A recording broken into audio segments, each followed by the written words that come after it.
ओम नमः श्रीदेव्यः। ओम नमः श्रीदेव्यः। ओम नमः श्रीदेव्यः।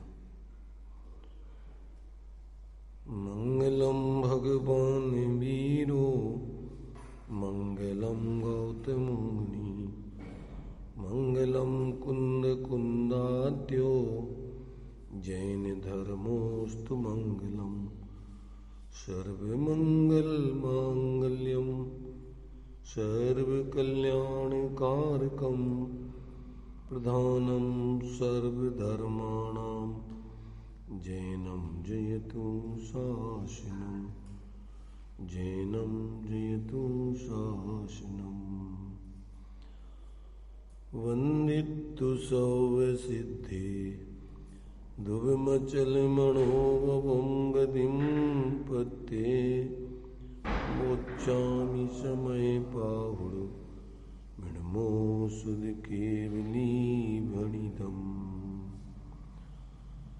नमः समय साराय स्वानुभूत्या चकाशते चित्सुभावाय भावाय सर्वभावान्तरच्छिदे।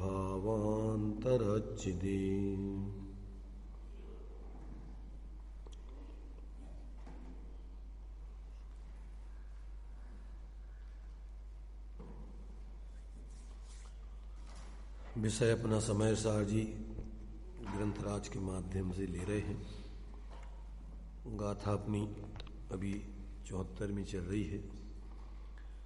इसमें आश्रमों की निर्वृत्ति का और ज्ञान का समकाल है, इस बात को सिद्ध किया है। और टीका में भावार्थ आदि में इन आश्रमों की निर्वृत्ति का जो क्रम बताया है वो गुणस्थानों की परिपाटी से ज्यों-ज्यों विज्ञान घन होता जाता है त्यों-त्यों आश्रमों से निवृत्त होता जाता है। ज्यों-ज्यों आश्रमों से निवृत्त होता जाता है त्यों-त्यों विज्ञान घन होता जाता है।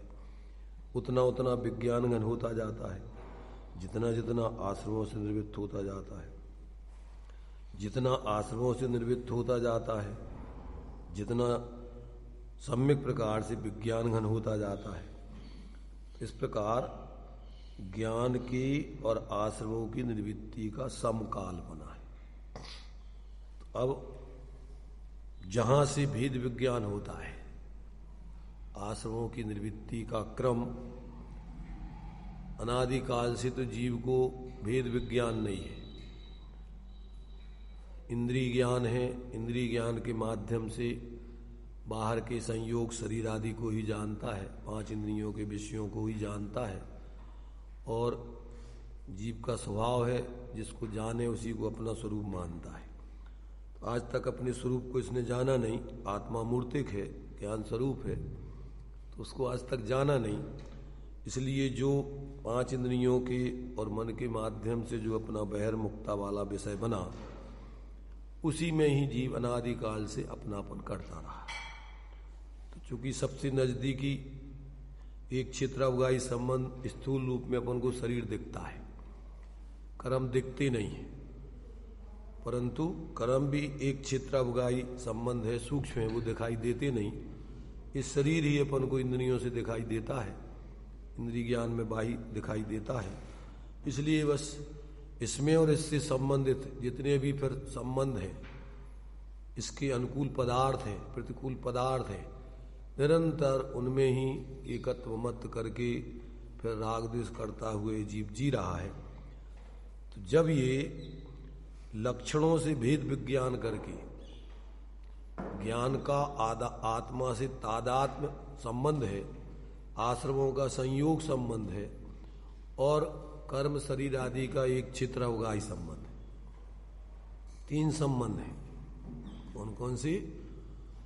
तादात्म्य संबंध, संयोग संबंध, एक क्षेत्र अवगाह संबंध। इसलिए ज्ञान क्रिया, राग क्रिया और जड़ क्रिया, ये 3 प्रकार की क्रियाएं जीव की चलती रहती हैं।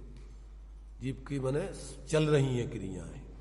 तो अब इनमें जब तक जीव को भेद विज्ञान नहीं करता लक्षणों से कि जो ये जड़ क्रिया है वो तो पर की क्रिया है, वो तो अपने से भिन्न है, और जो राग क्रिया है वो आश्रव भाव रूप है, वो जीव नहीं है, और जो ज्ञान क्रिया जानन जानन रूप चल रही है वो आत्मा से तादात्म्य रखती है, और वो आत्मा ही है।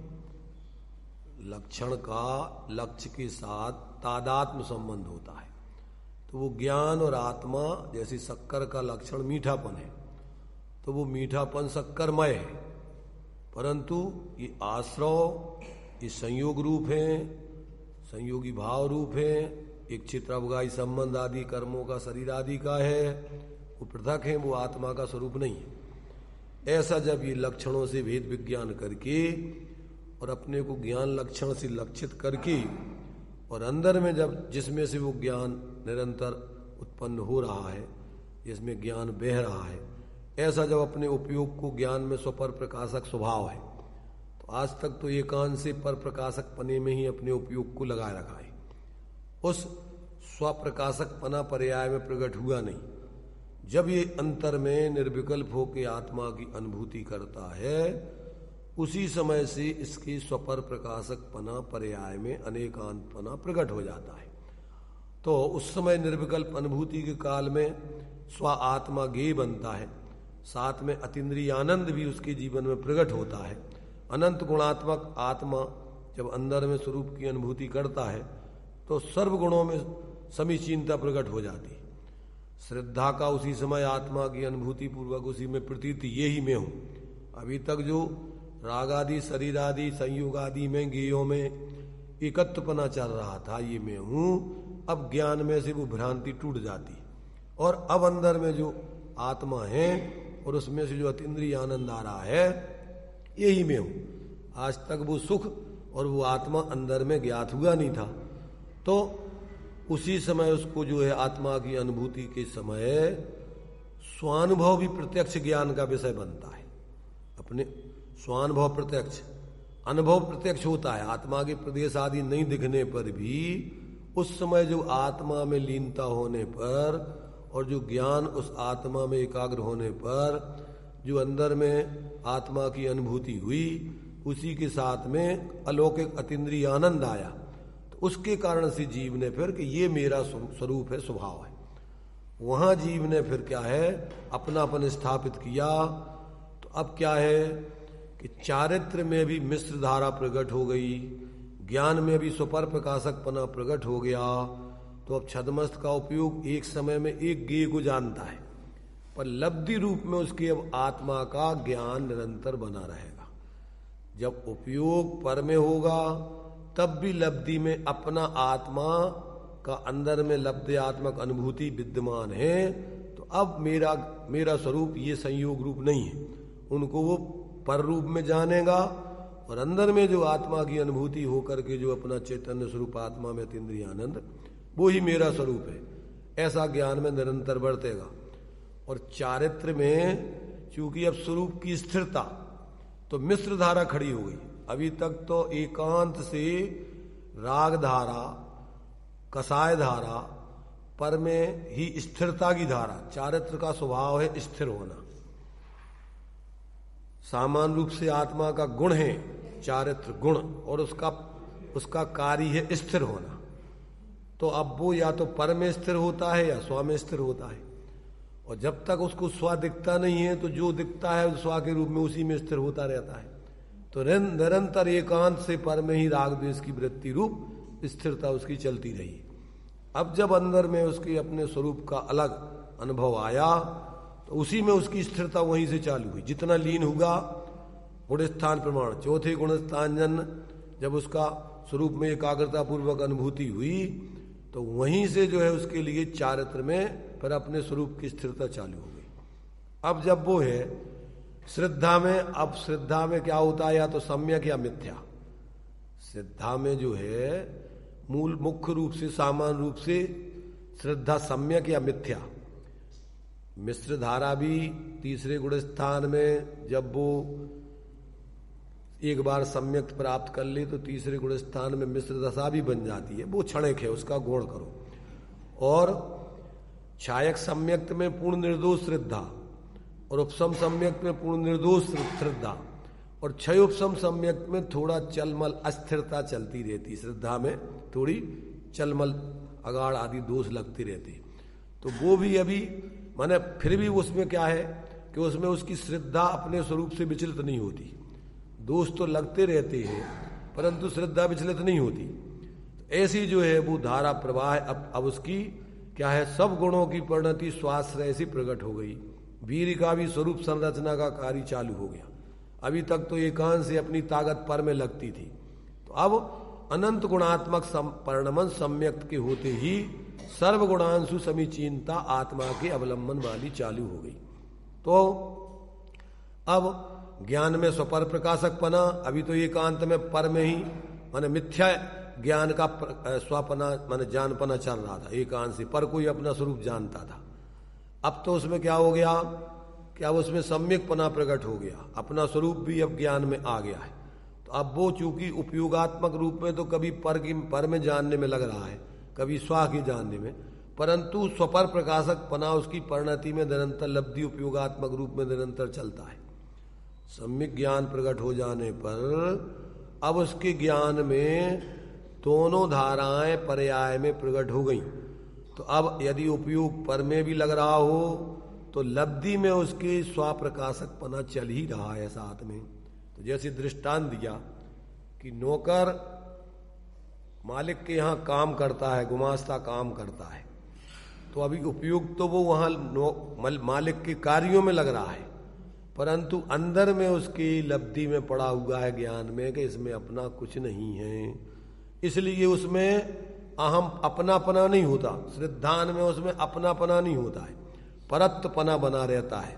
अपनापना तो अपने उस चैतन्य स्वरूप में ही बना रहता है, इसलिए उसमें किसी प्रकार अपना कुछ भी नहीं जानता वो।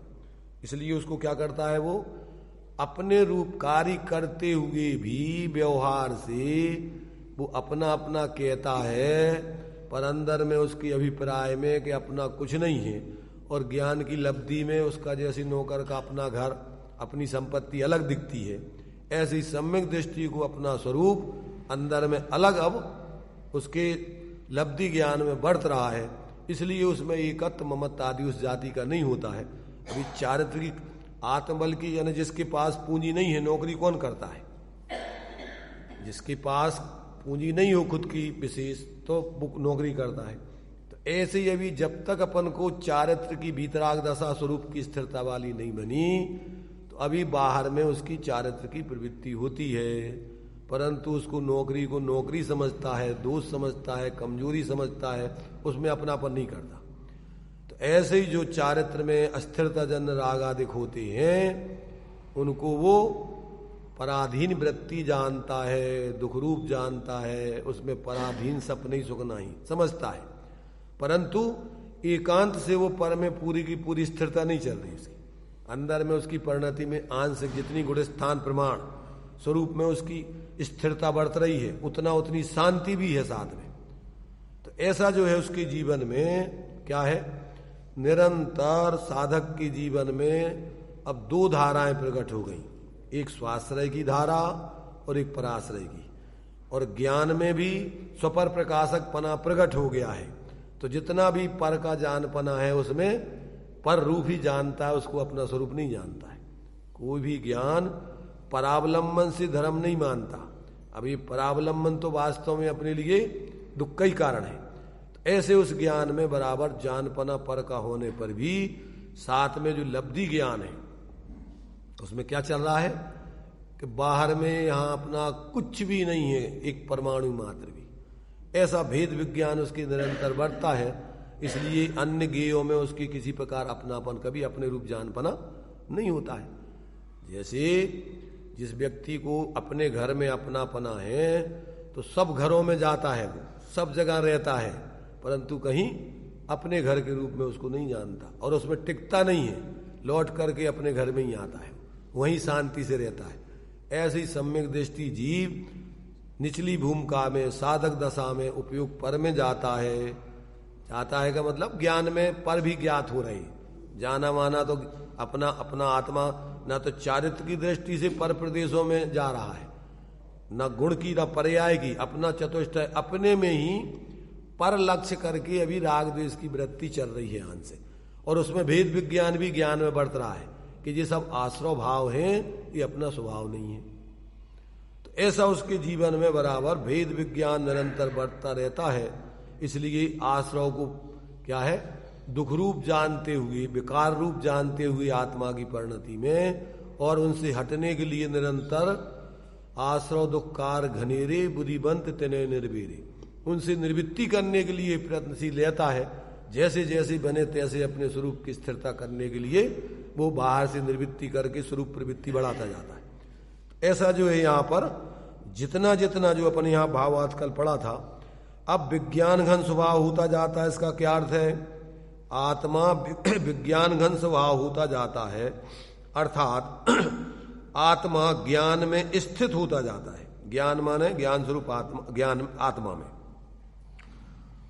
जब तक मिथ्यात्व हो तब तक ज्ञान को भले ही छाया समय वह ज्ञान अधिक हो तो भी वो अज्ञान कहलाता है, क्योंकि उस ज्ञान में निरंतर पर गेयों का ही जानपना चल रहा है, आत्मा का जानपना नहीं चल रहा है। इसलिए उसको यहां पर ज्ञान नहीं कह रहे, उसको तो अज्ञान कह रहे, मिथ्या ज्ञान कह रहे, कुज्ञान कह रहे। वो ज्ञान ही नहीं है जिसमें आत्मा से आत्मा का अपने रूप जानपना नहीं है, शास्त्रों से नहीं, अनुभव करके जो उसने जाना है निर्विकल्प होके अतीन्द्रिय आनंद पूर्वक, उसको जानना कह रहे, जिसको अपन ने अभी 17वीं 18वीं गाथा की टीका में अपन ने पढ़ा था कि अनादिकाल से ज्ञान का आत्मा से तादात्म्य संबंध होने पर भी, ज्ञान में निरंतर आत्मा के आने पर ही, अपनी पर्यायों में आत्मा के आने पर भी वास्तव में उस अज्ञान दशा में ये ही मैं हूं ऐसी प्रतीति अनुभूति उदित नहीं होती। इसलिए जानते हुए भी, माने ज्ञान में, ज्ञान की पर्यायों में आत्मा व्यापने पर भी जब तक उसको ऐसी अनुभूति प्रतीति हो करके और अंदर में अतीन्द्रिय आनंद प्रकट नहीं हो, तब तक इस प्रकार का जानपना होने पर भी वास्तव में वो जानना नहीं है, उसको अज्ञान कहते। तो जब तक इसको विशेष अनुभूति पूर्वक जानना नहीं होता है, माने जैसे अपन ने किसी के कहने से इमली खट्टी होती है, पढ़ने से इमली खट्टी होती है, अपन ने सुन लिया समझ लिया, और ऐसे परोक्ष ज्ञान में अपन ने मान भी लिया, तो क्या उसका वो जानना मानना सही कहलाएगा? कब कहलाएगा?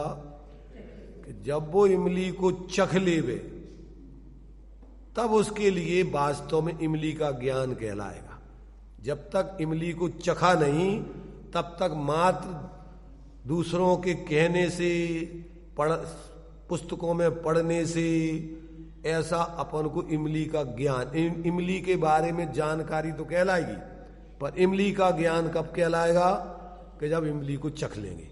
ऐसे ही शास्त्रों से पढ़ के आत्मा के बारे में, ज्ञानियों से सुन के, परोक्ष ज्ञान में विचार करके भी जब तक आपको प्रत्यक्ष उसका अनुभव नहीं हो तब तक आत्मा को ज्ञान प्राप्त, आत्मज्ञान नहीं कहलाता है। इसलिए आचार्य अमृतचंद देव ने अपन को लिखा है कि मेरे निज वैभव का जन्म कैसे हुआ है? आगम का सेवन, युक्ति का अवलंबन, पर अपर गुरुओं का उपदेश और स्वानुभव, क्रम यही है। क्योंकि अनादिकाल से आत्मा आदि के बारे में सामान्य छदमस्त तो समझ ही नहीं सकते। आत्मा चूंकि अमूर्तिक है और इंद्रिय ज्ञान से वो ज्ञात होती नहीं, और अपूर्ण ज्ञान में भी प्रदेश आदि के माध्यम से पूरी दिखती नहीं, वो तो दिखती है केवल ज्ञान में। इसलिए सर्वज्ञ भगवान के द्वारा कहा हुआ जो उपदेश आगम के रूप में अपने पास है, जब तक उसके माध्यम से समझे, सुने समझे नहीं, और फिर खुद अपनी बुद्धि से लक्षणों से उसका निर्णय नहीं करे, और अन्य ज्ञानियों के अनुभव को सुन के अपनी दृढ़ता को मजबूत नहीं करे, और फिर स्वयं प्रयोग करके अंतर में निर्विकल्प होकर आत्मा की अनुभूति नहीं करे, तब तक आत्मा का ज्ञान प्राप्त नहीं होता। आत्मा का ज्ञान कब होता है? स्वानुभव पूर्वक। इसलिए अनुभव चिंता मणि रतन, अनुभव है रसकूप, और अनुभव मार्ग मोक्ष को, और अनुभव मोक्ष स्वरूप। स्वानुभव से ही मोक्ष का मार्ग चालू होता है और स्वानुभव में ही पूर्ण हो जाता है। इतने जो बता रहे हैं, जितने जितने अंशों में स्वानुभव लीनता स्वरूप की बढ़ती जाती है, उतने उतने अंशों में विज्ञान घन होता जाता है। और जब पूर्ण स्वरूप में लीन हो जाता है तो पूर्ण विज्ञान घन होकर के पूर्ण पराश्रय की वृत्ति, आश्रय माने पराश्रय की वृत्ति का पूर्ण अभाव होकर पूर्ण स्वाश्रय की वृत्ति प्रकट हो जाती है। तो गुणस्थान प्रमाण चौथे गुणस्थान में उसकी स्वरूप की आंशिक अनंतानबंदी की अभावजन्य लीनता होती है। स्वपर प्रकाशक पना उसके ज्ञान में निरंतर चलता है, लब्धि उपयोगात्मक रूप में। तो दोनों धाराएं प्रकट हो गई अब ज्ञान में। अभी तक तो अज्ञान दशा में एक ही धारा थी, कौन सी? पर को जानने रूप, अपने जानने रूप, और पर में ही अपने क्या भ्रम रूप जानने रूप। संशय विपर्य नद्यों से रहता है उस जानने। कैसा रहता है? पूरे रूप में कभी तो किसी को अपना कहता है, कभी पराया कहता है, कभी तो मोह से जो अपने अनुकूल बने रहते हैं सब अपने अपने हैं, और जब उसके स्वार्थों की पूर्ति नहीं होती तो कहते भैया कोई कहा को नहीं है। सही कह रहा कि गलत? कुछ नहीं कह रहा, भ्रम से कह रहा है। जैसे पागल व्यक्ति कभी कुछ कहता है कभी कुछ। इसलिए मिथ्या दृष्टि का ये मानना, पर को पर भी कहवे। अगर शराबी या नशे वाला व्यक्ति, पागल व्यक्ति माता को माता कहवे, पत्नी को पत्नी कहवे, तो भी उसका कहना में सही नहीं है। क्यों? कि वो समझ करके नहीं कह रहा है। ऐसे ही मिथ्या दृष्टि का जो कभी भैया सब संसार असार है, कोई काल को कोई नहीं, उसका ये कहना सब भ्रम रूप है। कब होगा? कि जब अंदर में अपने आत्मा की अनुभूति करके, प्रतीति करके अतीन्द्रिय आनंद प्रकट कर ले, तो ये वास्तव में अपने लिए ये है मेरा और मेरा कुछ नहीं। जब ऐसा अनुभूति पूर्वक अतीन्द्रिय आनंद उसको अपने, क्योंकि आत्मा का स्वभाव आनंदमय है और स्वभाव के विपरीत ये आकुलता है। जब अपन अपने स्वरूप का अवलंबन नहीं लेके परावलंबन में रात दिन लगे रहते हैं तो निरंतर आकुलता आकुलता आकुलता आकुलता आकुलता। कोई भी काम करो, चाहे शुभ काम करो चाहे शुभ करो, यहां पर भी कम आकुलता है, पर आकुलता तो चल ही रही है।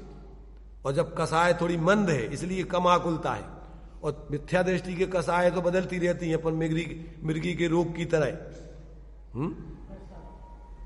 मिर्गी के रोग की तरह, अथवा शीत उष्ण बुखार की तरह, कभी गर्म बुखार कभी ठंडा, कभी क्रोध कभी मान कभी माया, कभी लोग कसाय बदलती रहती हैं, और कभी तीव्र कभी मंद। तो मंद कसाय में अपन यहाँ बैठे हैं तो अभी अपन को थोड़ा कम तकलीफ है, और जब थोड़ी वो तो बदलती रहती कसाय, तीव्र मंद एक सी नहीं रहती। थोड़ी देर करते करते घंटा आध घंटा में अपन को तीव्र कसाय चालू हो जाएगी।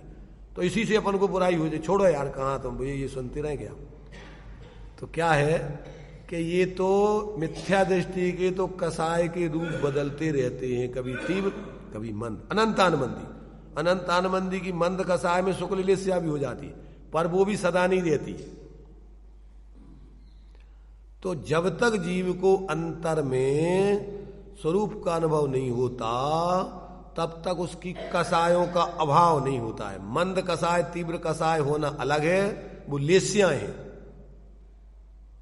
लेस्या की परिभाषा क्या है? कसायों से अनुरंजित योगों की प्रवृत्ति लेस्या कहलाती है।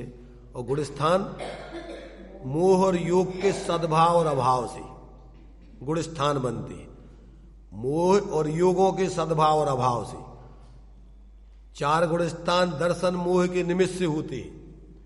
पहले गुणस्थान में दर्शन मोह का उदय रहता है, और दूसरे गुणस्थान में दर्शन मोह का तो अनुदय है, परंतु मिथ्या अनंतानबंदी का उदय है। और अनंतानबंदी कसाय को 2 मुखी माना है, इसलिए वो सम्यक्त का विघात कर दिया है उसने। और तीसरा गुणस्थान मिश्र है, सम्यक मिथ्यात्व वाला है, वो भी मिथ्यात्व से संबंधित है। और चौथा गुणस्थान दर्शन मोह के अभाव, उपशम क्षय उपशम और क्षय वाला है। यहां से उसके आत्मा की प्रतीति अनुभूति प्रकट होती है। तो ये गुणस्थान कसायों यानी मोह के सद्भाव अभाव वाले और योगों के सद्भाव अभाव वाले। 13वां गुणस्थान योगों का सद्भाव और 14वां गुणस्थान योगों का अभाव, और चौथे गुणस्थान तीसरे गुणस्थान तक मोह का सद्भाव अनंतानबंदी का सद्भाव, और चौथे गुणस्थान में अनंतानबंदी का और दर्शन मोह का उपशम, 6 उपशम माने अभाव। एक प्रकार से यहां से जीव को अपने स्वभाव का भान होता है, अंदर में आत्म प्रतीति होती है, स्वरूप की स्थिरता चारित्र के अभाव जन्म, जिसको अपन स्वरूपाचरण चारित्र का प्रारंभ बोलते हैं। स्वरूपाचरण चारित्र के अनेक तरीके के नाम हैं, तो जितना जितना स्वरूप का आचरण चालू हुआ है उसका नाम स्वरूपाचरण चारित्र है। तो जहां से अनंतानबंदी गई वहां से स्वरूप का आचरण, उसको सम्यक्ताचरण भी कह देते हैं, सम्यक्त के साथ होने वाले स्वरूप का आचरण। और फिर क्रम क्रम से जितनी जितनी कसाय का भाव, पंचम गुणस्थान में अप्रत्यख्यान कसाय गई तो 2 चौकड़ी कसाय के अभाव वाला स्वरूपाचरण, उसका नाम निश्चय चारित्र भी है, निश्चय मोक्ष मार्ग भी है। जितना जितना परद्रव्यों से भिन्न अपनी आत्मा की अनुभूति प्रतीति अपने रूप जानपना और लीनता, ये निश्चय मोक्ष मार्ग है। और जो रागादिक भाव है तो वो सम्यक दृष्टि के साथ में जो शुभ भाव चलते हैं जानपने रूप 7 तत्वों के, और तुम्हारे से देवशास गुरु आदि को सच्चे देवशास गुरु आदि के रूप में, तो फिर उसको अपन व्यवहार में अपन उसको बोलते हैं कि ये श्रद्धान के निमित्त थे, इनके माध्यम से तत्वों का ज्ञान हुआ, वेद विज्ञान हुआ, इसलिए उसका भी सच्चे देवशास गुरु के रूप में उसको क्या है ज्ञान में बढ़ता रहता है कि यही सच्चे देव हैं, यही सच्चे गुरु हैं और यही धर्म का स्वरूप है। इसलिए व्यवहार से उसको भी अपने लिए मोक्ष मार्ग में कार्यकारी बताया है। पर मोक्ष मार्ग तो स्वाश्रय से, देवशास गुरु चूंकि अपन को मोक्ष मार्ग बताते हैं इसलिए अपन को वास्तव में उनको व्यवहार से निमित्त रूप में उपकारी का है। परमार्थ से तो अपनी आत्मा के अवलंबन से ही सुख शांति मिलेगी। देवशास गुरु तुम्हें सुख शांति का मार्ग तो बताएंगे, पर वे तुम्हें सुख शांति नहीं दे सकती अपनी, और तुम्हारी भी तुम्हें वो नहीं दे सकती, क्योंकि उनके पास तुम्हारी सुख शांति है ही नहीं। तुम्हारी सुख शांति तुम्हारे स्वरूप में विद्यमान है। क्या कह रहे? थोड़ी बुद्धि को अपन व्यवस्थित करके समझने का प्रयत्न करें। अपनी मानी हुई अज्ञानता वाली क्रियाओं में धर्म की कुछ भी, उसमें अपन भ्रम में नहीं रहें, क्योंकि अनादिकाल से जीव भ्रम में रहा है। सयुपसम ज्ञान शास्त्र ज्ञान करके धारणा में परलक्षी ज्ञान है, और इसका दंभ हो जाता है अज्ञानी को। ज्ञानी के लिए शास्त्रों का दंभ नहीं होता है, चाहे क्षयुपसम ज्यादा हो चाहे कम हो, उसकी दीनता नहीं आती है। इसलिए परिसय सहन करने में मुनिराजों को एक प्रज्ञा परिसय, एक अज्ञान परिसय है। क्षयुपसम ज्ञान कम हो तो वो उस क्षयुपसम ज्ञान की कमी से अपने को दीनहीन नहीं मानते, अंदर में अपनी स्वरूप की आराधना करके सहज साम्य भाव धारण करके। और क्षयुपसम ज्ञान ज्यादा हो जाने से उसका दंभ नहीं करते, क्योंकि ये तो क्षयुपसम ज्ञान संबंधी जानकारी है, ये धर्म नहीं है। धर्म तो अपने स्वाश्रय से जो लीनता है वो चारित्रम खलु धम्म, तो अपने स्वरूप में स्थिरता करना शांति का उपाय है। क्षयुपसम ज्ञान ज्यादा हो चाहे कम हो, उससे वो शांति का उपाय नहीं है। और अपने स्वरूप की ही अपने स्वरूप रूप लीनता करते रहना मुख्य रूप से दर्शन को मूल कहा है और चारित्र को धर्म कहा है, और ज्ञान बीच में है, वो तो मध्य दीपक है, बताता रहता है कि हाँ तुम्हारा ये श्रद्धांत सही है और ये चारित्र तुम्हारी स्वरूप की लीनता हो रही वो सही है, और उसका स्वपर प्रकाशक पना स्वभाव है, तो वो अपना मूल स्वरूप ये है और ये बाहर में अपना कुछ नहीं है, ऐसा वो जानता रहता है। तो चाहे क्षयुपसम कम हो उसमें आप पर को पर जानो, स्व को स्व जानो, और चाहे क्षयुपसम ज्यादा हो पर उसमें प्रयोजन बुद्धित नहीं है कि ये मैं हूं और ये सब पर है, अपना कुछ नहीं। इसलिए उसको क्षयुपसम ज्ञान का दंभ नहीं होता, अहंकार मद नहीं आता है। और अज्ञानी व्यक्ति जानकारी का मद करके और कसाय तीव्र करता है, इसलिए उसका अपना अकल्याण होता है उस जानकारी से। वही जानकारी उसके लिए अकल्याण का कारण बनती है। कोई मान सम्मान नहीं देवे, मंच पे बुला करके बुलवाए नहीं, बड़े पंडित हैं और उनको बिल्कुल बुलाया ही नहीं और दूसरे लोग बोलते रहे, तो क्या होगा उनका फिर? हमें बुलाया क्यों तुमने यहां? काहे के लिए आए? वो तुम्हें सुनाने को आए हैं, वो शांति से आत्मकल्याण करने के लिए नहीं जिए, नहीं समझा उनने। काहे के लिए समझा है? सिर्फ दूसरों को सुनाने के लिए।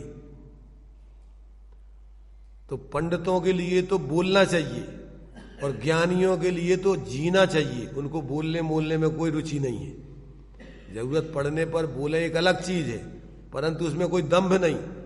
लोग सुने तो उससे कोई उनको मान सम्मान नहीं अपना बढ़ गया, और नहीं सुने तो उनकी कछु हीनता नहीं हो गई। परंतु जो क्षयोपशम ज्ञान वाले अपने को विशेष विद्वान मानते हैं, अगर तुमने उनका मान सम्मान विशेष नहीं किया तो फिर देखो उनका नाटक।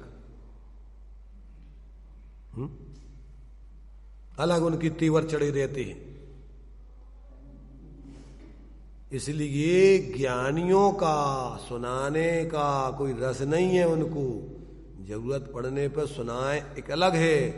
वो साधक तो अपनी आत्माराधना करने के लिए उसने समझा है और बराबर स्वयं के शांति के लिए जीता है, और बोलता भी है तो वो अपनी शांति के लिए बोलता है। वो किसी दूसरों को मात्र एकांत से उनको सुनाने के लिए नहीं, और दूसरे नहीं सुने तो उसको कोई टेंशन नहीं। ऐसे ही जो बाहर के सिर्फ क्रियाकांड वाले त्यागी वृत्ति हैं, अगर तुमने उनको मान सम्मान नहीं दिया तो उनका तो बाहर से ही पूरा मूल्यांकन है। हम बहुत विशेष बड़े धर्मात्मा है। बाहर का भोजन छोड़ दिया विशेष 2-4 दिन, 8 दिन के लिए, 10 दिन के लिए, अब अलग से मान सम्मान चाहिए उनको। अगर तुम धर्मात्मा हो तो भोजन छोड़ने से हो कि तुम्हारे स्वरूप की आराधना से हो, और तुम्हें बाहर से चाहिए कोई मान सम्मान कि तुम्हारी शांति चाहिए तुम्हें? धर्म काय में है? अंदर की शांति में है कि बाहर के प्रदर्शन में है? बाहर के मान सम्मान में है। इसलिए जो ख्याति लाभ पूजा आदि चाहे धर करें विविध विध स्वाध्याय। अपन तो मुमुक्षु है ना, वो त्यागियों के लिए वहां वो है जो ख्याति लाभ पूजा आदि चाहे धर करे विविध विध देहदाय। वो बाहर के तप उपवास व्रत इनमें लगा रहे, और इधर मुमुक्षु तो जो ख्याति लाभ पूजा आदि चाहे धर करे विविध विध स्वाध्याय।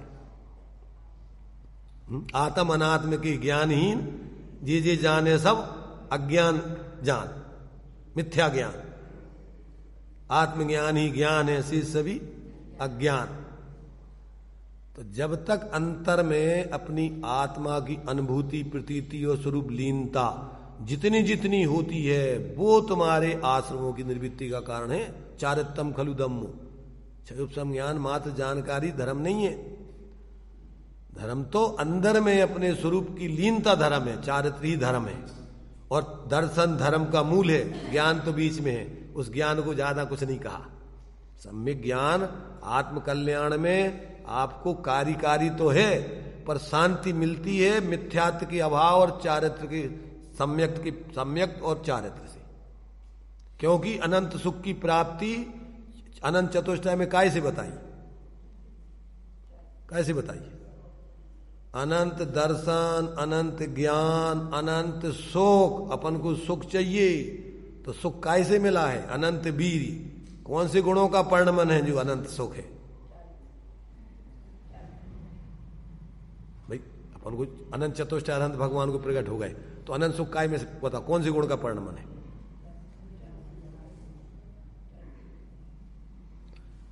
अनंत सुख को भाई अपन अभी तो पहली क्लास के जो भाग है ना, उन भागों में नवलब्धि भगवान अनंत को बोलते हैं, अनंत चतुष्टय बोलते हैं। तब उसका विभाग समझो ना कि कौन कौन सी गुण के परिणमन को अनंत चतुष्टय में लिया है। ज्ञानावरण कर्म के अभाव में अनंत ज्ञान प्रकट हो गया, दर्शनावरण कर्म के अभाव में अनंत दर्शन प्रकट हो गया, और अंतराय कर्म के अभाव में अनंत वीर्य प्रकट हो गया। अब ये चारित्र कौन से गुण का परिणमन है? ये सुख, अनंत सुख, ये कौन से गुण का परिणमन है? अरे मोहिनी कर्म के अभाव में छायक सम्यक तो छायक चारित्र, ये अनंत सुख का कारण है। मिथ्यात्व के और कसायों के अभाव से सुख होता है।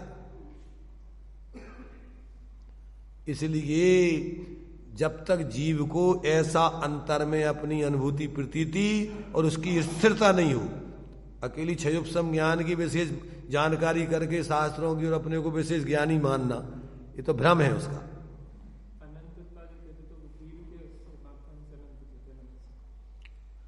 वीर के उससे नहीं कहते, उन गुणों का अपना खुद का अनंतपना है, एक एक गुण का अनंतपना अलग अलग है, उनका खुद की अनंत सामर्थ्य प्रकट हुई है और अनंत काल तक के लिए अब भी ज्यों के त्यों परिणमित होंगे।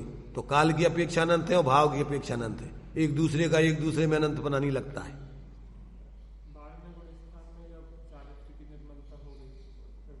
कि 12वें गुणस्थान नहीं 13वें गुणस्थान की बात चल रही है, तो आरोप आता है उस पर अनंतता का मतलब क्या हुआ। अभी वहां पर छायक चारित्र तो छायक सम्यक तो हो गया, तो श्रद्धा गुण की अपेक्षा तो पूर्ण निर्मलता आ गई और चारित्र गुण की अपेक्षा निर्मलता आ गई काय पे, छायक चारित्र प्रकट होने पर अनंतता तो तुम्हारे लिए आरोपित जब वो अनंत दर्शन ज्ञान और अनंत वीर प्रकट हो जाएगा तो उसके कारण से उस पर आरोप आ जाएगा। वहां कोई कसाय है क्या? आप कसाय तो है ही नहीं। अब वीर का भी स्वरूप संरचना में पूरी ताकत लग रही है, अब वहां अन्य में नहीं लग रही है। अब तो योगों का परस्पंद है 11वें गुणस्थान के आगे, अब तो वीर भी पूरा स्वरूप में, परंतु अभी उसका क्षय नहीं हुआ। इसलिए उसमें अनंतता कब आएगी कि जब वो ज्ञानावरण दर्शनावरण अंतराय का क्षय हो जाएगा तो उसमें अनंत कहलाएगा वो। अभी वो यथाख्यात चारित्र प्रकट हो गया, जैसा होना चाहिए वैसा हो गया, परंतु अनंतता कब लगेगी उसका। वैसे 12वें गुणस्थान में भी अब अंत आने वाला नहीं है, परंतु अब जब चतुष्ट अनंत अवस्था प्रकट होना है तो अनंत दर्शन, अनंत ज्ञान, अनंत सुख, अनंत वीर, वहां उस पर अनंत पने का आरोप आएगा। तो वो सब एक दूसरे से संबंधित होने के कारण से उस पर निमित्त नैमित्तिक संबंध से सब पे अनंतता का आरोप जब ही आता है। अब वो भावात्मक रूप में और तुम्हारे कालात्मक रूप में अनंतता, अब उसकी थाएं तुम नहीं पा सकते हो, अनंत ज्ञान ही उसकी थाएं को पा सकता है। इसलिए अब पा सकता है मतलब कैसा, उसमें अभी अनंत रूप में ही जानेगा। तो अब वहां पर जो है उसके लिए अपने अपने गुणों की अनंतता है, क्योंकि अभेद दृष्टि से आत्मा ही सब अनंत सामर्थ्यवान है, विशेषताएं हैं भी तो बताना है तो एक एक गुण की अलग अलग बताई जाएंगी। एक दूसरे की अनंतता, चूंकि एक दूसरे का रूप होता है तो एक दूसरे के कारण से एक दूसरे में उस पर आरोप आएगा। जानने की अपेक्षा अब अनंतता, सब गुणों में अनंतता है तो कौन बताएगा कि ज्ञान, तो ज्ञान के कारण से उनकी अनंतता कही जाएगी। अन्य गुण तो जानते नहीं है, कौन जानेगा कि ये अनंत सामर्थ्य इसकी है। इसलिए जब ज्ञान अनंत प्रकट हो जाता है तो उसको फिर अनंतता का ज्ञान के माध्यम आदि से कि हाँ इसमें अब अनंत सामर्थ्य प्रकट हो गई। तो ये जो है चूंकि आत्मा अनंत सामर्थ्य वाला है, ये तो उसकी विशेषताएं हैं। कौन सी, कोई अलग अलग गुण तो धरे नहीं है कहीं कि आत्मा अलग रखी हो और ये गुण कोई अलग धरे हो, और एक जहां प्रकट होता है वहां सब प्रकट होते हैं, पर उसकी इन गुणों की अपनी अपनी विशेषता है। श्रद्धा गुण की छायकपना 4थे गुण स्थान में प्रकट हो जाता है, और ज्ञान गुण का छायकपना 13वें गुण स्थान में होता है, दर्शन का 13वें में होता है, और वीर का 13वें गुण स्थान में होता है, और चारित्र का क्षय 12वें में हो जाता है। तो अब ये तो उनका अपना अपना अलगपना है, उसमें कोई अलग से कोई और उस गुण का कोई और कुछ बाधक कारण का अभाव नहीं हुआ है, परंतु अन्य सभी गुणों के साथ में उसमें भी जो है पूर्णता की स्थिति, माने छायकपने की, अनंतपने की स्थिति जब अन्य गुणों के साथ में लगाना है तो ज्ञान के साथ, दर्शन के साथ, वीर के साथ लगेगी। वैसे तो वो भी अब अनंत सामर्थ्य उसकी प्रकट हो गई, वीर कौन की, श्रद्धा की भी हो गई और चारित्र की भी हो गई, परंतु अब वो अनंत पने का आरोप कब आएगा कि जब अरहंत अवस्था प्रकट हो जाएगी तो ज्ञान उसको अनंत पने के आरोप से, जान पने से लागू होगा। तो जब तक ऐसा जो है ये जीव को अंदर में अपने ऐसे अनंत सामर्थ्यवान जीव की अनुभूति प्रतीति नहीं होती और उसमें स्थिरता नहीं करता, जितनी जितनी स्थिरता उतना उतना विज्ञान घन। स्वभाव तो उसका ज्ञान से ही बना हुआ है, परंतु अनादिकाल से अपने उस घन स्वरूप को भूल के और पर में स्थिर लक्ष्य करके पर प्रवृत्ति कर रहा है। पर प्रवृत्ति अपनी परिणति में ही हो रही है, पर में घुस नहीं गया कोई। अपने ही चारित्र में पर लक्ष्य करके निरंतर राग देश राग देश राग देश निरंतर अनंत, एक क्षण को भी अपने स्वरूप की तरफ उसका लक्ष्य नहीं गया। तो क्या है? अनंत आनमंदी जन राग देश चलते रहते, किंचित मात्र भी आत्मा की शांति नहीं मिलती है। पैन जातम ज्ञान बिना सुख लेस, चाहे तुम साधु बन जाओ और चाहे क्षयुपसम ज्ञान में 11 अंग 9 पूर्व तक का ज्ञान धारणा में भर लो, पर शांति की गंध नहीं आएगी। इसलिए मात्र बाहर का जानकारी वाला क्षयुपसम ज्ञान आत्म कल्याणकारी नहीं है। और बाहर की मंद कसाय जन, अकेला मुनिराज बनकर के जीव ने अनंत बार मंद कसाय कर ली, पर अनंत आनमंदी कसाय ज्यों की त्यों रही। परावलंबी वृत्ति उसकी चलती रही कसाय की मंदता वाली, उसको अंदर में आत्मा की शांति की गंध नहीं आई। इसलिए मोक्ष का मार्ग चालू होता है स्वाश्रय से, आत्मानुभूति पूर्वक, अतीन्द्रिय आनंद पूर्वक। जब तक इसको जीव ग्रहण नहीं करता तब तक उसका भटकना चलता ही रहता है। चाहे ना ले तो ना ले तो उसी में दंभ करते जाओ। उसकी जहां जितनी उपयोगिता है उसकी उपयोगिता है, उसकी उपयोगिता ही बताई जाती है, उसकी अनुपयोगिता ही बताई जाती है। उसी मंद कसाय को अकेला उसी में अटक करके उसी में उलझा रहे तो उस मंद कसाई की कोई उपयोगिता नहीं है। पर मंद कसाय से नीचे से निकलने के लिए संगी पंचेंद्री तक बनने का कारण है, उसमें से स्थिति अनुभाग आदि, क्योंकि कसाय उसी स्थिति अनुभाग पड़ता है। तो सब कर्मों का स्थिति अनुभाग जब मंद कसाय होती है तो तीव्र नहीं पड़ता है, तो ऊपर निकलने का कारण बनती है। निगुण से निकलता है जीव तो मंद कसाय से निकलता है। और यहां पर भी जब वस्तु स्वरूप समझना है तो तीव्र कसाय में नहीं समझा जाता है, उसके लिए पात्रता चाहिए। परंतु उस मंद कसाय कोई धर्म मान के बैठ जाओ तो वही सब तुम्हारे लिए दुर्गति का कारण, निगुद ले जाने का कारण बन जाएगी। तो उसकी उपयोगिता कितनी है, उसकी अनुपयोगिता कितनी है। कसायों की मंदता वो उस जाति की अपने लिए चूंकि निचली भूमिका से ऊपर को स्थिति अनुभाग कर्मों का बंद करने के अभाव में कारण बनती है। इसलिए वो एक सीमा तक अज्ञान दशा में तो प्रयोजनभूत है, परंतु जब तक ग्रंथि भेद करके कसायों का अभाव करने का कार्य नहीं करोगे तो उस मंद कसाय की फिर कोई उपयोगिता नहीं। कहां तक जाएगी वो? ज्यादा से ज्यादा 9 मेघरेवक तक जा सकती हो।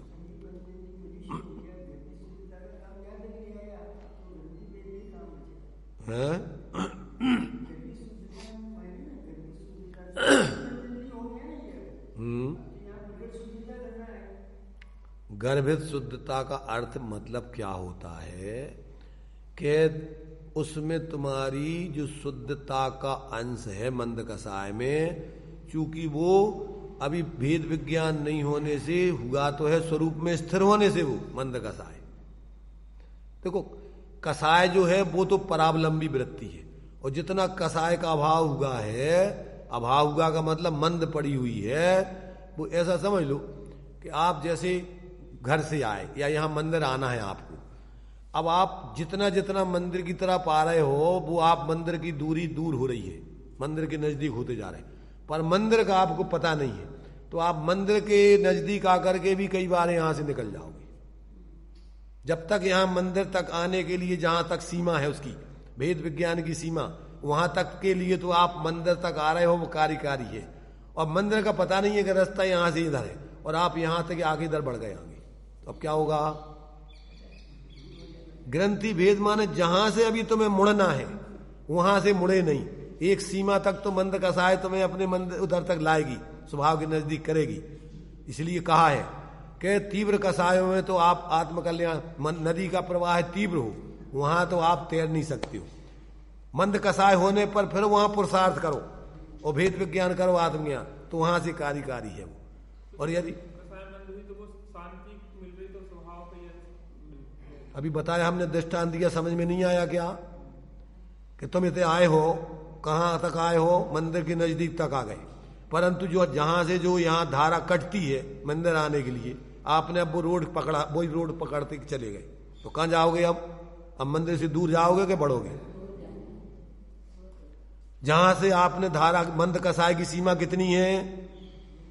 9वें ग्रेवेक तक जा सकते हो आप, शुक्ल लेस्या। अब वहां से क्या करना है तुम्हें? भेद विज्ञान करके उस कसाय का अभाव करके अंदर स्वरूप में जाना है।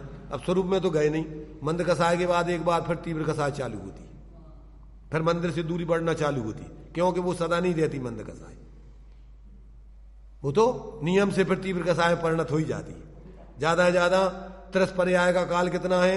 2000 सागर, फिर नियम से निगोद जाना पड़ेगा, ये व्यवस्था है। तो यदि आप उस सीमा में से कट के इधर आ जाओ, तब तो आप मोक्ष मार्ग में लग के कसायों का भाव करके और धर्मात्मा बन जाओगे, परमात्मा बन जाओगे। और अगर आपने वो भेद विज्ञान नहीं किया और उसी मंद कसाय की सीमा में, तो फिर तीव्र कसाय, यहां से आप दूरी, यहां तक तो मंद कसाय आपकी कार्यकारी थी, अब यहां से क्या होगा कि अब वो तीव्र कसाय चालू, माने तुम्हारी मंदिर की दूरी बढ़ती जाएगी, जितने जितने आगे बढ़ते जाओगे फिर ज्यादातर तीव्र कसाय में निगोद तक जाओगे, और फिर मंद कसाय से फिर ऊपर उठोगे, और फिर ऐसे अनंत बार उठ गए और फिर चले गए, परंतु वहां से कट के यहां नहीं आ पाए। तो उसकी सीमा है, जब तक भेद विज्ञान नहीं करोगे तो मंद कसाय कहां तक कार्यकारी है, उस मंद कसाय में धर्म नहीं है। तो उसमें से अगर अपना प्रयोजन साध के ग्रंथि वेद करके निष्कसाय धारा चालू कर लो अंदर में स्वरूप की, तो अनंत आनंदी, अब मंद कसाय की बात नहीं है वहां तो कसाय का अभाव चालू हो गया, और फिर अप्रतिख्यान आदि कसाय तीव्र भी हो गए, यहां तक कि कृष्ण लेस्या भी चले।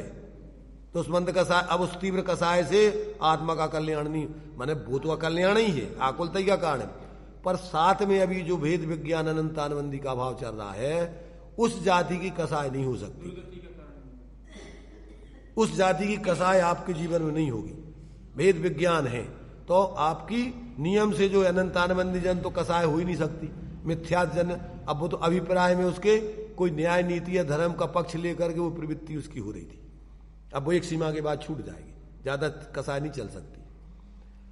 तो इसलिए जब तक जीव को ऐसा अंतरंग में उस मंद कसाय और तीव्र कसाय से विभक्त, ये तो आश्रव भाव है, उससे भिन्न होकर के अपने ज्ञान स्वभाव रूप स्थिरता करके और निष्कसाय वृत्ति अतीन्द्रिय आनंद की नहीं प्रकट हो। मंद कसाय में कम दुख है, तीव्र कसाय में ज्यादा दुख है, निष्कसाय में सुख है, तो उसको सुख की गंध नहीं मिलती। इसको जो मंद कसाय वाला जीव है उसको दुख कम तो हो गया, दब तो गया, परंतु अभी सुख नहीं मिला किंचित मात्र भी। सुख कब मिलता है कि जहां से अंदर आत्मा का अनुभव और निष्कसाय धारा चालू होती, वहां से उसका सुख का प्रारंभ होता है।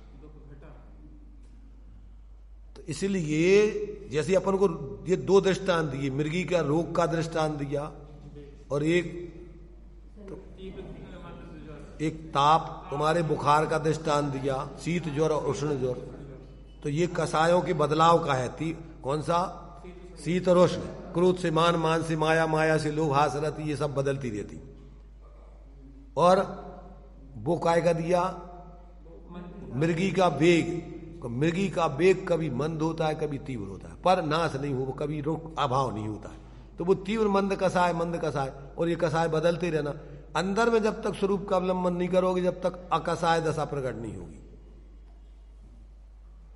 तो वो जब तक जीव का मोक्ष का मार्ग चालू नहीं होता, तब तक ये जीव ने अनंतवार मंद कसाय, तीव्र कसायों की धारा तो बदली, परंतु उस कसाय का अभाव कभी नहीं किया आज तक। तो वो एक सीमा तक तो मंद कसाय से आप यहां तक आओगे, कहां तक? 9वें ग्रेवेक तक जाओगे, और फिर वहां से नीचे गिरना चालू हो जाएगा। पर मोक्ष के मार्ग में रास्ता, मोक्ष के मार्ग का रास्ता अलग है, कटा हुआ। अब वो मंद कसाय वाला रास्ता और तीव्र कसाय वाला रास्ता, अब वो चलते रहे दो, पर बीच में से जो इधर रास्ता कटना था, वो भेद विज्ञान नहीं किया स्वरूप का लक्षण से अपने, इसलिए मोक्ष मार्ग ही नहीं बने, इसलिए उसकी कोई महत्ता नहीं बताई, इसलिए उसका निषेध भी किया है कि मुनि विद्धार अनंतवार ग्रेव को उपजायो, पैने जे आत्म ज्ञान में ना सुख लेस न पायो, ताते जिनवर कथित तत्व अभ्यास करीजे, और संशय विभ्रम मोह त्याग आपो। यहां से तुम्हें मोक्ष मार्ग का रास्ता बता रहे हो, तुम्हारे लिए मंद कसाय का और तीव्र कसाय के रास्ते से हटाकर निष्कसाय के रास्ता पे ला रहे, अब निष्ठ कसाय के रास्ता को नहीं पकड़ो तो करते रहो तुम मंद कसाय तीव्र कसाय, करते रहो बाहर की प्रवृत्ति। धारणा ज्ञान में 6 उपसम में अपने को पंडित मानते रहो। 6 उपसम ज्ञान भी 11 अंग 9 पूर्व तक का बढ़ सकता है। फिर इसके बाद नियम से कसायों की तीव्रता आने पर अक्षर के अनंत विभाग निगोद में चले जाओ, फिर वही दशा में पहुंच जाओगे। घटेगा वो तो ज्ञान, फिर आवरण तुम्हारा फिर ज्यों का त्यों आ जाएगा। इसलिए ये मोक्ष का मार्ग कोई अलग मार्ग है। इस संसार के मार्ग से, तीव्र कसाय मंद कसाय से मार्ग से हटके निष्कसाय का मार्ग है, ये स्वाश्रय का मार्ग है, ये पराश्रय का मार्ग नहीं है। तो जहां से विज्ञान घन होता जाता है वहां से इसका आश्रमों का अभाव होता है, संबर होता है। मिथ्या दृष्टि को संबर बिल्कुल भी नहीं होता है, निर्जरा बिल्कुल भी नहीं होती, जो मोक्ष मार्ग के लिए प्रयोजनभूत है। वो जो स्थिति अनुभाग पूरा होकर के उदय में आता है, नया बनता है, वो निर्जरा काम की नहीं है। मोक्ष मार्ग में कर्मों की स्थिति अनुभाग पूरा होगा, उदय में आगे खिल गए, नए बन गए, तो वो निर्जरा क्या काम की? मोक्ष मार्ग में कार्यकारी नहीं है, संबर पूर्वक निर्जरा हो गए। तो ये जब तक जो है जीव को ऐसा भेद विज्ञान, आत्मज्ञान, स्वरूप स्थिरता नहीं होती, तब तक उसके मोक्ष मार्ग का प्रारंभ नहीं होता। तो यहाँ ज्यों ज्यों वह ज्ञान, माने यहाँ विज्ञान घर की परिभाषा पूछ रही कि आत्मा विज्ञान घन स्वभाव होता जाता है। इसका क्या अर्थ है कि आत्मा विज्ञान घन स्वभाव होता जाता है, अर्थात आत्मा आत्म ज्ञान यानी आत्मा में स्थित होता जाता है, आत्मा में लीन होता जाता है। जब तक मिथ्यात्व हो तब तक ज्ञान भले ही क्षायुप समय का अधिक हो, अज्ञानी कहा जाता है। और मिथ्यात्व के जाने के बाद उसे भले ही क्षायुप समय ज्ञान अल्प हो तो विज्ञान कहा जाता है।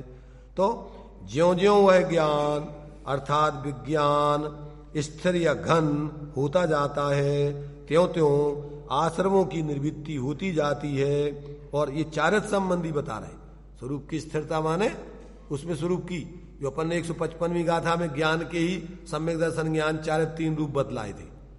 ज्ञान का श्रद्धान रूप परिणमन सम्यक दर्शन है, ज्ञान का जानने रूप परिणमन सम्यक ज्ञान है, और ज्ञान का अपने स्वरूप में स्थिरता रूप परिणमन वो चारित्र है। वो स्वरूप की स्थिरता वाला चारित्र की, क्यों ज्ञान माने अभेद आत्मा, भेद करके कहो तो ज्ञान और अभेद करके कहो तो आत्मा।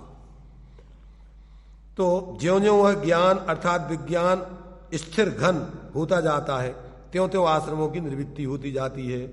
और ज्यों ज्यों आश्रमों की निर्वृत्ति होती जाती है त्यों त्यों ज्ञान विज्ञान यानी स्थिर, अपने में स्थिर घन, स्थिर कहो घन कहो विज्ञान कहो होता जाता है। अर्थात आत्मा विज्ञान घन स्वभाव होता जाता है। आत्मा ज्ञान में स्थित होता जाता है, आत्मा ज्ञान में स्थित होता है कि ज्ञान आत्मा में स्थित होता है? अब यही तो क्या है कि इतने समय पढ़ते पढ़ते तुम्हें हो गया और तुम्हें जो ही नहीं पता होगा काय में का स्थित हो रहा हो। परिणति कौन है? आत्मा है कि और कछु है? ध्रुव स्वभाव कौन है? आत्मा है कि और कछु और है? तो दोनों चीजें आत्मा ही हैं। आत्मा में 2 धर्म हैं, एक द्रव्य स्वभाव, एक पर्याय स्वभाव, तो 2 ही आत्मा है वे। तो कौन हो रहा किस में स्थित? कि अपनी परिणति अपने द्रव्य स्वभाव में स्थित हो रही, तो आत्मा आत्मा में स्थित हो रहा हो कि कोई दूसरे में स्थित हो रहा हो।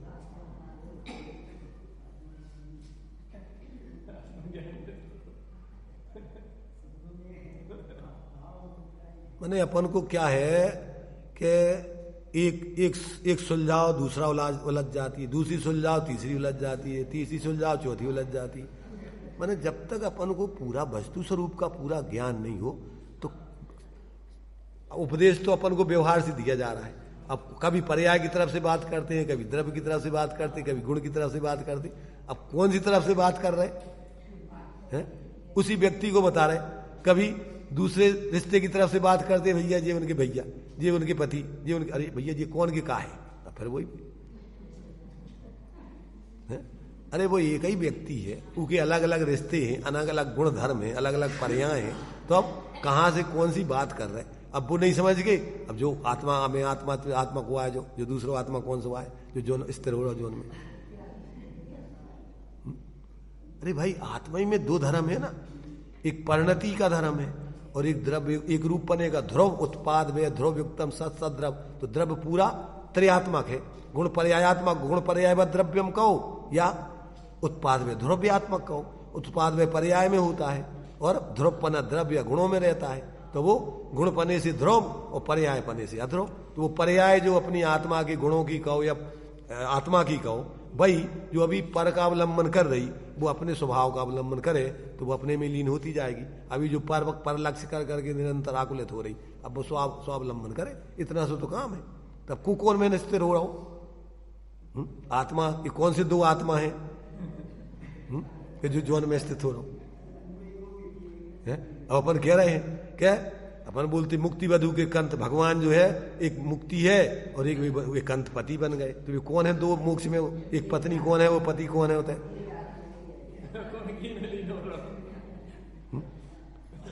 माने सारे कथन व्यवहार से किए जाते हैं। अब वो आपको समझाना है परमार्थ, अब वो तो अब वहां अभेद है, वो तो कोई विकल्प ही नहीं है। अब समझना है अज्ञानी जीवों को तो अब व्यवहार से, कभी संयोगों से, कभी भेदों से, कभी संयोगी भावों से, 4 प्रकार का व्यवहार है। तो अब किस अपेक्षा समझा रहे?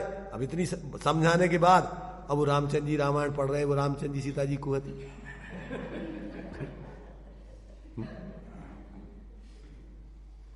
कुहते रामचंद्र जी तब परिपक्व ज्ञानी बनाने के लिए तो अपन चर्चा कर रहे कि अपन समझो सारे रिश्ते नाते आत्मा के कौन से कैसा रिश्ता है, काय कौन सा रिश्तो है, किस रिश्ते की तरफ से बात कर रहे हैं। अब अपन उसको समझो, सब चीजें उसी एक ही की चल रही, सारे व्यवहार के कथन उसी परमार्थ को समझाने के लिए है। साधे जो परमार्थ को है व्यवहार, तो अब अपन उस सारे व्यवहार से समझना उस परमार्थ को है। इसलिए भाई अपन को अब इतनी अपन बार बार चर्चा करने का प्रयोजन ये है कि आप कहीं भ्रमित नहीं रहे। सब तरफ के सारे नाते रिश्ते, शादी में जो आते हैं ना रिश्ते, सबको खड़े होके वो समझाता है कि जी भैया देखो इनके ये अपने दामाद हैं, ये इनके दादाजी हैं, ये इनके ताऊ जी हैं, जिनके फलाने हैं, ताकि तुम अब बारात में तो सब बाराती है परंतु नजदीकी रिश्ता किससे है, और ये सब बाराती नजदीकी नहीं है, ये दूर के ऐसे ही चले आए संगे।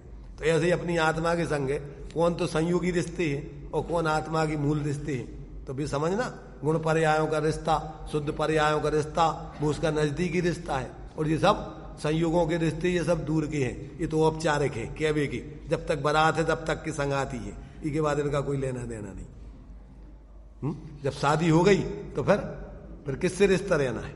फिर अकेली परिणति पत्नी पति पत्नी का रिश्ता रह गया, परिणति अपने पति के संगे रहेगी, बस काम खत्म हो गया।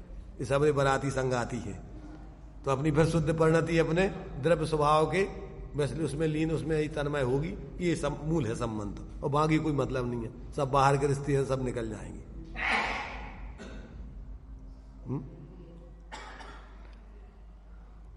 तो अब ये जो है अपन को, अब डेली अपन चर्चा कर रहे हैं, फिर गाड़ी वहीं अटक जाती है आगे बढ़ ही नहीं पाती फिर उसी में से फिर उसमें से फिर शंकाएं खड़ी हो जाती, फिर शंकाएं खड़ी हो जाती भाई स्वाध्याय तो शंका के निवारण के लिए ही है। कितने राजा श्रेणक ने 60,000 प्रश्न पूछे, अब शंकाएं हैं तो समाधान तो उसका जब तक नहीं होगा तब तक अपन उलझते ही रहेंगे, क्या करोगे? इसलिए इसी के लिए सारा अपन को अगर एक थोड़े में समझ में आ जाए तो अंतर्मुहूर्त में काम हो जाए, परंतु नहीं आता ना समझ, इसलिए बार बार उसको समझाना पड़ता, फिर समझाना पड़ता, फिर समझाना पड़ता। तो धीरे धीरे धीरे धीरे उसका परिचय होता है सही कि ये है, ये अपना मूल में तो अपना स्वभाव ये है, ये नहीं है। तो फिर व्यक्ति इससे हटके फिर अपने मूल में जुड़ करके और फिर धीरे धीरे फिर समझ में आने लगता है। नए नए रूप में कोई जहां नई जगह जाए तो कहा है उसको भूल ही जाता, वो गलियां बहुत हो गए सारे के सारे, तो वो कहाँ जाना वो विभ्रत हो जाता। ऐसे ही अनादिकाल के जीव को कुसंस्कारों से जीवन जी रहा है बहिर्मुक्ता का, तो वो अंदर के स्वरूप के बारे में ऐसे ही भ्रमित बना रहता है। तो वो समझ नहीं पाता कि कहाँ क्या करना है, कहाँ कौन सी बात चल रही। जब अनुभव देखो, जब अनुभव हो जाता है तो ज्यादा चर्चा उसके लिए फिर कार्य, फिर तो वो एक बार रास्ता समझ लिया उसने, तो फिर बस वो बार बार बस अपना अनुभव से वो अपने में ढलता है।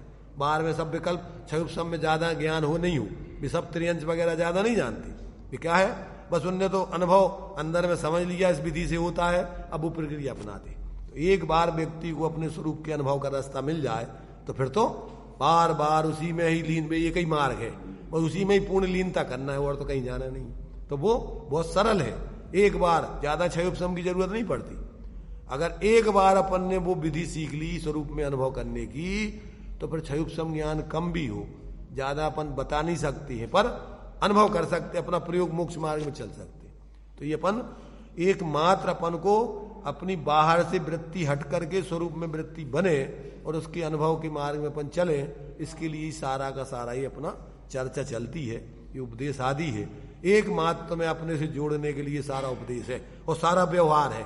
और अपने से नहीं जुड़ के और बाहर में ही अपन उसी में उलझ गए तो फिर वो कहते आचार्य के उपदेश ना, उसको लाभ नहीं मिलेगा। पुरुषार्थ सिद्धि उपाय में कि व्यवहार था तो परमार्थ को समझने के लिए, उसने व्यवहार को परमार्थ मान लिया तो तस देशना नास्ती। अब वो उपदेश उसको कार्यकारी नहीं, अड़ गया वो व्यवहार ही में, उसको ही धर्म मान के, तो अब परमार्थ मिलेगा ही नहीं उसको। इसलिए इस व्यवहार में नहीं अटकना है। क्या करना है? इस व्यवहार से तो परमार्थ को समझ के उस परमार्थ में जाना है। इसके लिए है ये सब सारा व्यवहार। अपन पढ़ते चढ़ाला में अब व्यवहार मोक्ष मग सुनिए हेतु, इस निश्चय मोक्ष मार्ग को समझाने के लिए, उसमें जाने के लिए है वो। इसके अलावा और श्रीमद जी ने वाक्य लिखा, एक अनेकांत पण सम्यक एकांत एवं निज पत्नी प्राप्ति सिवाय अन्य हेतु उपकारी नधी। जितने भी भेद प्रभेद हैं, जितना भी व्यवहार है, वो अपने एक अभेद आत्मा में जाने के लिए है। इसके अलावा उस अनेकांत की कोई उपयोगिता नहीं। चलो हो गया टाइम।